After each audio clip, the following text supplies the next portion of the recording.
রমজান মাসে যে এক মাসব্যাপী ভোর থেকে সন্ধ্যা পর্যন্ত উপবাস রাখা হয় তা আমরা সবাই জানি, কিন্তু এই ধর্মীয় অনুশীলনের গভীরে আমাদের শরীরের কোষীয় স্তরে ঠিক কি পরিবর্তন ঘটে।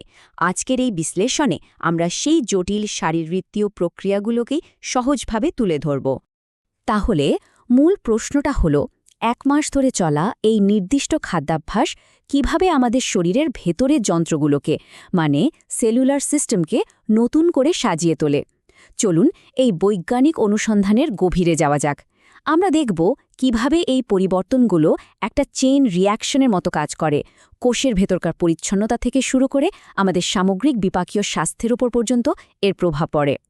তো আমরা যেটাকে নিয়ে কথা বলছি তার নাম হল রমজান ইন্টারমিটেন্ট ফাস্টিং বা সংক্ষেপে RIF। এর একটা গুরুত্বপূর্ণ বিষয় হল উপবাসের সময়টা কিন্তু নির্দিষ্ট নয়। ভৌগোলিক অবস্থান আর ঋতুর ওপর নির্ভর করে এটা দৈনিক ৮ ঘণ্টা থেকে ১৮ ঘণ্টারও বেশি হতে পারে। আর এই দীর্ঘ সময় ধরে শরীর কোনো শক্তি না পাওয়াটাই কিন্তু ভেতরের বিভিন্ন পরিবর্তনের আসল সূচনা করে। এখানে একটা বিষয় পরিষ্কার করা খুব জরুরি।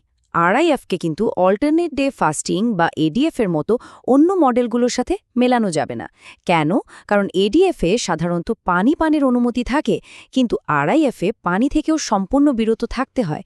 এর ফলে শরীর একটা মৃদু ডিহাইড্রেশনের মধ্যে দিয়ে যায়, যা প্রতিদিনের ধারাবাহিকতার সাথে মিলে একটা একদম আলাদা ধরনের শারীরবৃত্তীয় উদ্দীপনা তৈরি করে। আচ্ছা, যখন শরীর দীর্ঘক্ষণ কোনো শক্তি পায় না, তখন তার প্রথম প্রতিক্রিয়া কি হয়? এর উত্তরটা কিন্তু আমাদের কোষের ভেতরেই লুকিয়ে আছে। প্রাথমিক এবং সবচেয়ে মৌলিক যে প্রতিক্রিয়াটা হয় তার নাম হলো অটোফেজি।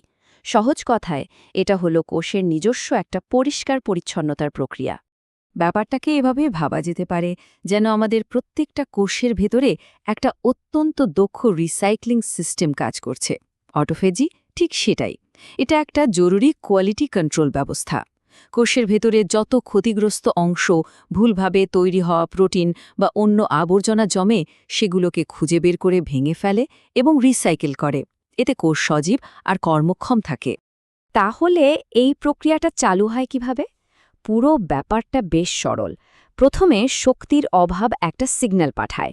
এই কোষের বৃদ্ধি নিয়ন্ত্রণকারী একটা মুখ্য উপাদান, যার নাম TORC1, তাকে নিষ্ক্রিয় করে দেয়। এই TORC1-কে একটা মলিকিউলার অফ সুইচের মতো ভাবা যেতে পারে।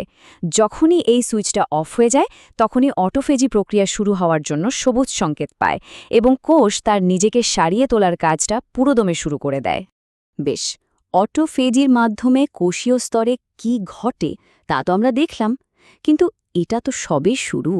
চলুন এবার একটু বড় পরিসরে দেখি কিভাবে এই উপবাস কোষের গণ্ডি পেরিয়ে আমাদের পুরো শরীরে, বিশেষ করে আমাদের লিপিড প্রোফাইল, স্ট্রেস লেভেল, এমনকি অন্ত্রের ব্যাকটেরিয়ার ওপরও ব্যাপক প্রভাব ফেলে।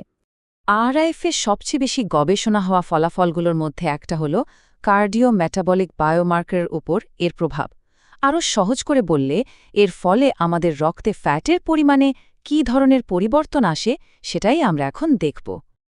এখন এই ডেটাগুলো কিন্তু খুবই আকর্ষণীয়। দেখুন, বিভিন্ন গবেষণার মেটা অ্যানালিসিসে লাগাতার দেখা গেছে যে LDL বা খারাপ কোলেস্টেরলের পরিমাণ বেশ খানিকটা কমে যায়। একই সাথে HDL বা ভালো কোলেস্টেরলের পরিমাণ উল্লেখযোগ্যভাবে বেড়ে যায়। কার্ডিওভ্যাস্কুলার স্বাস্থ্যের জন্য এই ধরনের পরিবর্তন কিন্তু খুবই ইতিবাচক একটা ইঙ্গিত। তবে ট্রাইগ্লিসারাইডের ক্ষেত্রে তথ্যগুলো কিছুটা মিশ্র।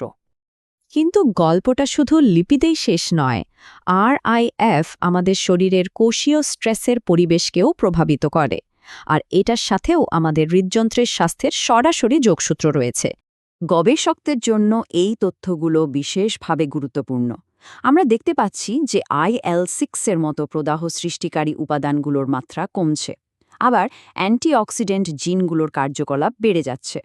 এই সবকিছুই শরীরের সিস্টেমিক ইনফ্লামেশন কমার দিকে ইঙ্গিত করে, যা কার্ডিওভাস্কুলার রোগের ঝুঁকি কমানোর একটা অন্যতম প্রধান উপায়। চলুন এবার আর একটা দারুণ দিকে নজর দেয়া যাক, আমাদের অন্ত্রের মাইক্রোবায়োম। সাম্প্রতিক গবেষণা থেকে এটা ক্রমশ স্পষ্ট হচ্ছে যে আমরা কি খাচ্ছি তার পাশাপাশি কখন খাচ্ছি সেটাও আমাদের অন্ত্রে বসবাসকারী কোটি কোটি জীবাণুর জন্য অত্যন্ত গুরুত্বপূর্ণ। আর এই স্লাইডের তুলনাটা বিষয়টা পরিষ্কার করে দেয়।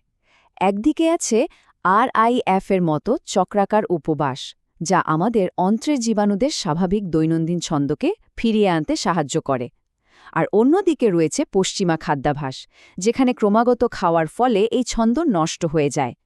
এই ছন্দের পুনরুদ্ধার জীবাণুর বৈচিত্র্য বাড়ায়, যা স্বাস্থ্যের জন্য উপকারী। আর ছন্দ নষ্ট হওয়াটা প্রায়শই বিপাকীয় সমস্যার সাথে যুক্ত থাকে। আর মাইক্রোবায়োমের এই যে পুনর্গঠন, এটা কিন্তু বিচ্ছিন্নভাবে ঘটে না।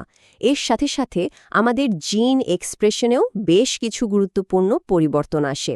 যেমন আমাদের শরীরের অভ্যন্তরীণ জৈবিক ঘড়ি বা সার্ক্যাডিয়ান রিদম নিয়ন্ত্রণকারী ক্লক জিনগুলো প্রভাবিত হয়। এমনকি বার্ধক্য এবং মেটাবলিজম নিয়ন্ত্রণকারী জিন যেমন SIRT1 এর উপরও এর প্রভাব পড়ে। অর্থাৎ অন্ত্রে যা ঘটছে তার সংকেত একেবারে জেনেটিক স্তর পর্যন্ত পৌঁছাচ্ছে। তাহলে আমরা কোষীয়, বিপাকীয় এবং মাইক্রোবায়াল স্তরের পরিবর্তনগুলো দেখলাম। এখন সবচেয়ে জরুরি প্রশ্ন হল, এই সব আন্তঃসংযুক্ত পরিবর্তনগুলো বাস্তবে আমাদের স্বাস্থ্যের জন্য ঠিক কী অর্থ বহন করে? এর বৃহত্তর ফলাফলগুলো কী? চলুন সেটাই এখন দেখি। আর ব্যাপারটা শুধু শারীরিক স্বাস্থ্যের মধ্যে সীমাবদ্ধ নয়। কিছু গবেষণা বলছে এর মনস্তাত্ত্বিক সুবিধাও থাকতে পারে। একটি গৌণ ফলাফল হিসাবে দাবি করা হয় যে এই উপবাসের সময়কাল আবেগ নিয়ন্ত্রণে উন্নতি ঘটাতে এবং আবেগ প্রবণতা কমাতে সাহায্য করতে পারে, যা আরও গবেষণার জন্য একটি আকর্ষণীয় দিক। সব মিলিয়ে যখন আমরা সমস্ত প্রমাণ একসাথে দেখি, তখন এটা একটা শক্তিশালী নন ফার্মাকোলজিক্যাল বা ঔষধবিহীন পদ্ধতির দিকেই ইঙ্গিত করে। কিন্তু এটা আমাদের সামনে একটা বড় প্রশ্ন রেখে যায়। দীর্ঘমেয়াদী রোগ প্রতিরোধের জন্য উপবাসের মাধ্যমে চালু হওয়া এই শক্তিশালী জৈবিক প্রক্রিয়াগুলোকে আমরা কৌশলগতভাবে কিভাবে কাজে লাগাতে পারি? এই প্রশ্নের উত্তর হয়তো স্বাস্থ্যসেবার জগতে এক নতুন দিগন্ত খুলে দেবে।